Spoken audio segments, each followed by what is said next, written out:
Kia ora students. Okay, here we are for our next tutorial on how to write the rest of your introduction. So we've got our quote, which is this one here, and now we're going to write the remainder of our introduction. So the couple of examples I've got here at first aren't actually for $6.50 Man. One's for Shortland Street, because everyone knows Shortland Street, and one's for Romeo and Juliet, because that's the work that I did with my Year 9s. But then at the end, I've written an introduction for $6.50 Man, so you can see what I mean for 3 different examples. Okay. Okay, so the second sentence of your introduction, after you've got that quote, is going to be your context sentence. So that's where you place your topic in a broader context or a wider picture to show that you understand what you're actually writing about. So here I've got 2 examples. I'm not going to read them all out to you because it would just be a waste of time. I'm just going to highlight some important bits, so you can pause now and read it silently for yourself if you like. Okay. So you see I've highlighted there in that second sentence, Shakespeare's Romeo and Juliet. Well, right there I've told you who the author is, which is really, really easy. You know, I don't even have to put William Shakespeare because we all know who Shakespeare is. But it's really important that I've also mentioned Baz Luhrmann because we're talking about the film and that's the director. So I've done 2 really important bits of business in this one sentence, told you who wrote it and told you who directed it. The question is the same. We're talking about a memorable character, and so there you see where I've used that word vibrancy. Obviously, that's my opinion, and I'm telling you that I think that Tybalt is memorable because he's vibrant.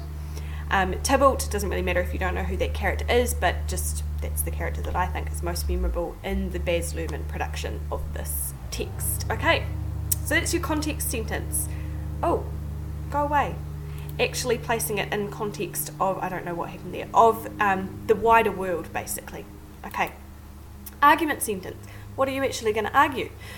So here you see, again, pause it if you want to just quickly read these, but here you see I'm talking about Tybalt. This is the most memorable character in Romeo and Juliet. That's probably the most simple argument sentence you could ever write. It's really dull, but hey, we're just going for the straightforward. At this point, you can zhuzh it up later. Okay, sum it up. Drive home the point that you intend to argue. This is the final sentence of your introduction. Really straightforward. So again, I mentioned that word vibrancy. It's the vibrancy that Luhrmann has developed in Tybalt. And then I tell you what he's like. He's cruel and he's sadistic. So these are some details that I'm bringing in. And again, it's my own opinion, which is really valuable. And really important, addressing the question keeps the audience so engaged. If you look at the sentence that I've written for TK from Shortland Street, must be an engaging and interesting character. So I'm talking about the fact that they're memorable means that they're engaging, interesting, etc., etc. Okay, so here I've got the Romeo and Juliet example written out as a paragraph from the quote right through to that final sentence there.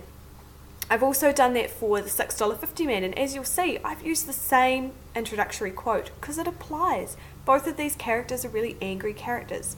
So if I were you, I would be writing down these examples so that you can use them when you're writing your own introductions. You can look back at them. I would label them. I would say, you know, opening quote, which I'll show you on the next slide, context sentence, argument sentence, etc., etc.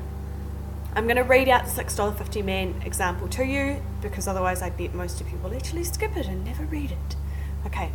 The wise Chinese philosopher Lao Tzu once said, "The best fighter is never angry."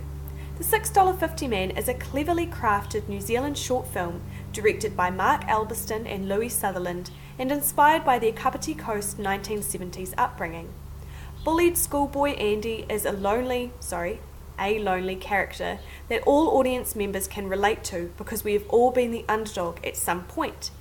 Anybody who has ever lost their temper because they feel lost and lonely is able to empathise with Andy's desperate situation, which means he stays with us well after we have watched this simple short film. So, really clear that I am talking about Andy for this essay, that he's memorable because he's angry, but also because he's an underdog. So, on this slide here, I've set it out so you can see quote, context sentence, argument sentence, and summary.